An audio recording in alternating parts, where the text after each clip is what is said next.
Hi there, wonderful awakening beings and spiritual souls. Jo Rose of jorose.com, numerologist and energy forecaster. In this video, I want to talk to you about 9 elements of awakening or becoming consciously aware. I've mentioned this in a previous video and I felt like it deserved a video all on its own. I've worked this around numerology because once I discovered numerology, for me, it all stacks up one on top of the other. So let's begin. 1, at the beginning, at this point, it's the wake-up call. It may be a chaotic, traumatic thing that wakes you up. It could be a severe illness. It could be the loss of somebody close, the loss of a job, the loss of a home, or even this recent situation that we've gone through in 2020. So we can be woke up through chaos. We can also be woken up just spontaneously, as if I feel there has to be more to life than what I'm feeling right now. The third way that we can wake up is by listening to spiritual teachers, people that begin to tell you that the world is different. There is another way to live when we can come from the heart, we can come from the soul.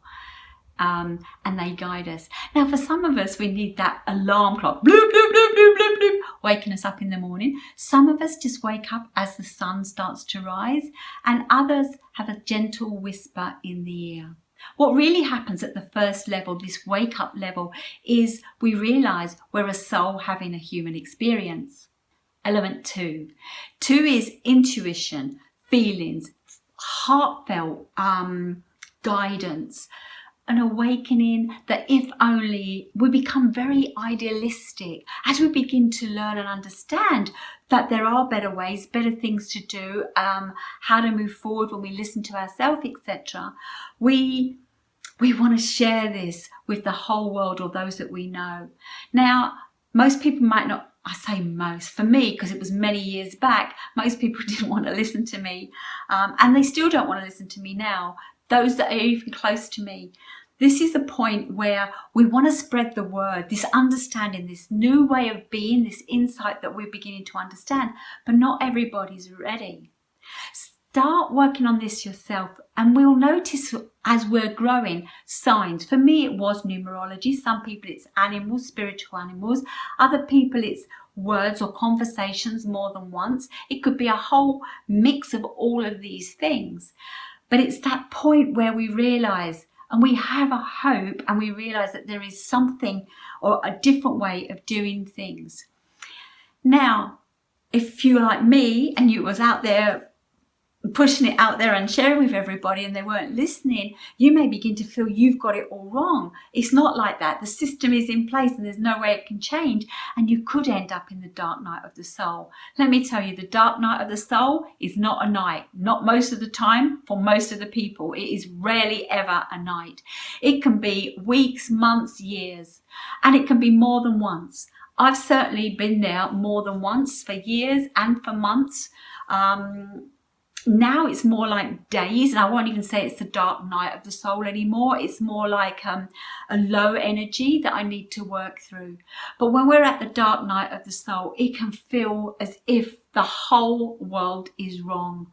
You've had this wake-up call because something brought it into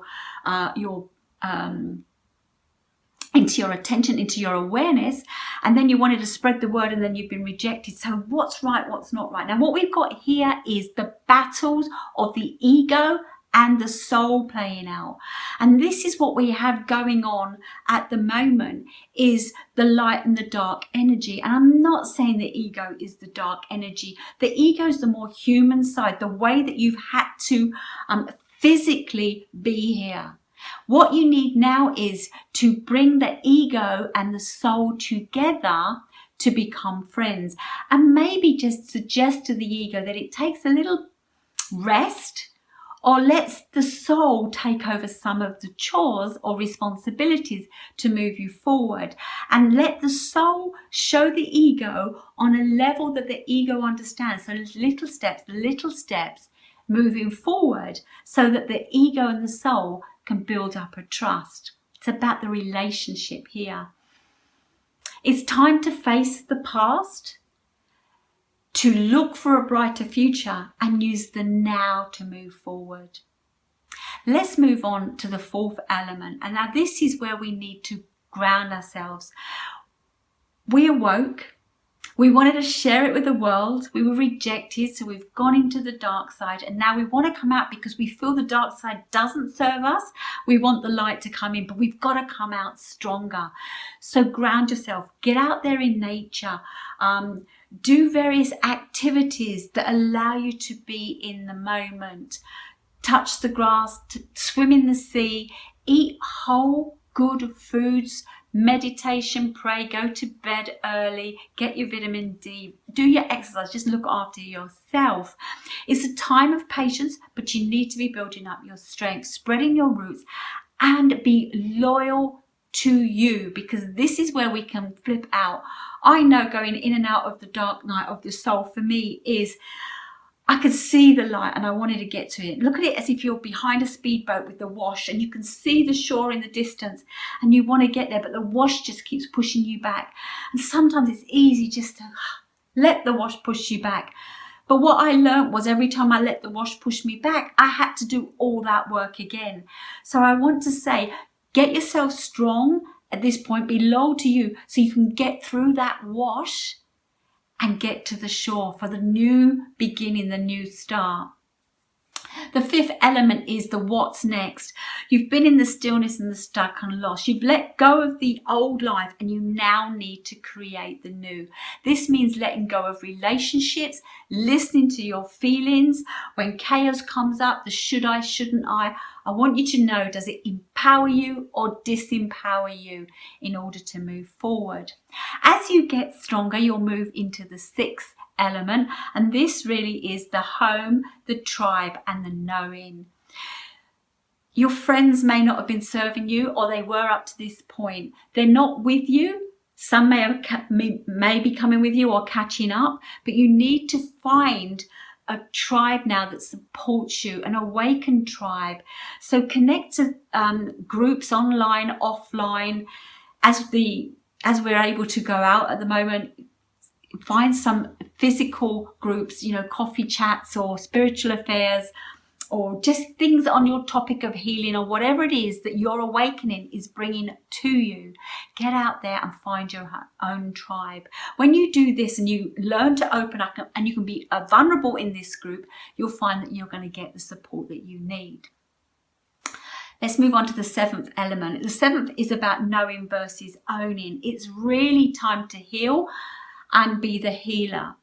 It's time to have learned from all that's gone on up to this point and see what your mission is in life.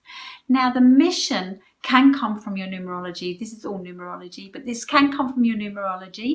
Your mission is, why are you here? Your life path tells you the lessons that you're here to learn in this lifetime, what the soul wants to grow and develop from. Your expression number gives you the skills that you brought with you in this lifetime.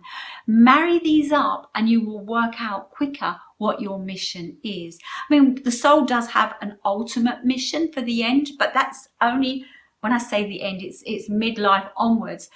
But we need to be following this life path all the time. I do have a video series on the life path.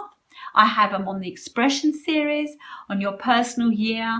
And depending when you're watching this video, I've probably got other series out as well. So do remember to subscribe and push that notification and scan my video library for more insightful videos. Let's move on to the eighth element. I mentioned 7 was knowing versus owning. Well, now that you own it, you now need to be sharing and leading. This is why we need to know what our mission is, because now you've got your role.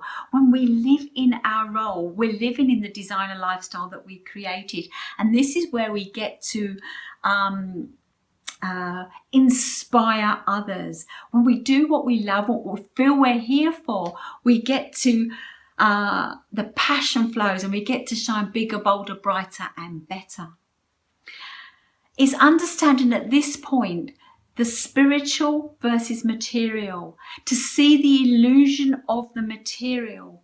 At the end of the day, if everything was taken from you, you still have spirit, and when you pass from this life to the next, spirit, your soul goes with you. So start really listening and following what it is that you're here to do.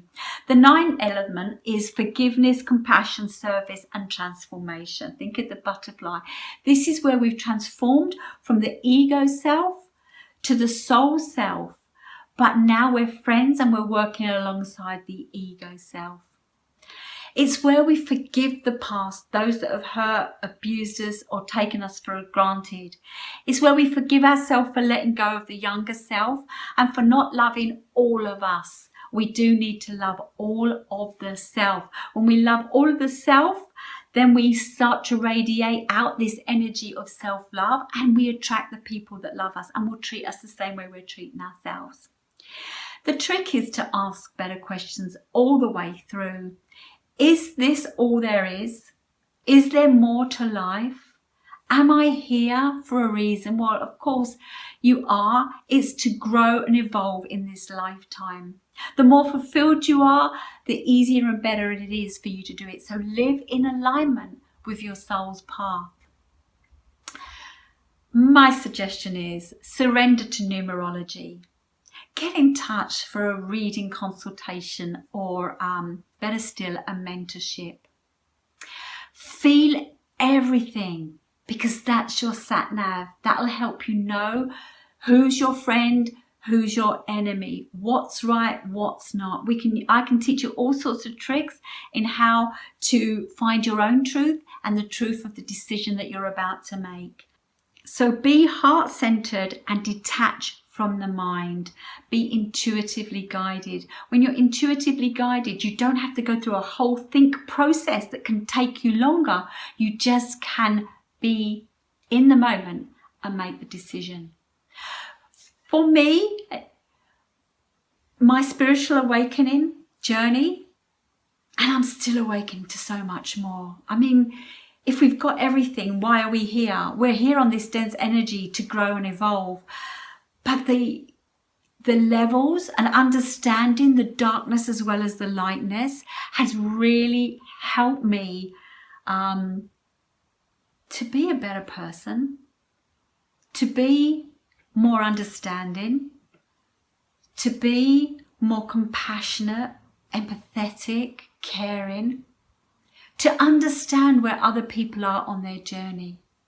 Back at that second part where I wanted everybody to understand this and I couldn't, I felt so defeated and deflated. I ended up in that dark night of the soul. And while I was there, it really wasn't a nice place.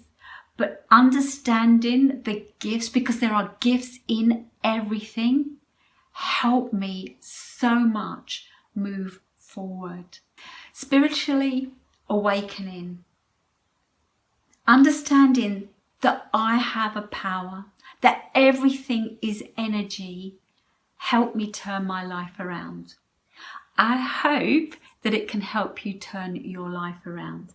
Now, if you've got any questions about this, do leave them in the comments below. If you want to get in touch with me for a reading, consultation and mentorship, do leave them in the comments below. My website never seems to work. It's there. One day it'll be fixed. It may already be fixed by the time you watch this. But if you want to get in touch, we'll find a way. If I'm your spiritual teacher, then it will happen. And if I'm not, then I hope that you find yourself a good pathway and a support and a tribe to help you on this journey. If you like this video, give me a thumbs up. Please do share, press that bell for further notifications, because I've got videos coming out all of the time. Thank you for watching, and I'll see you in my next video.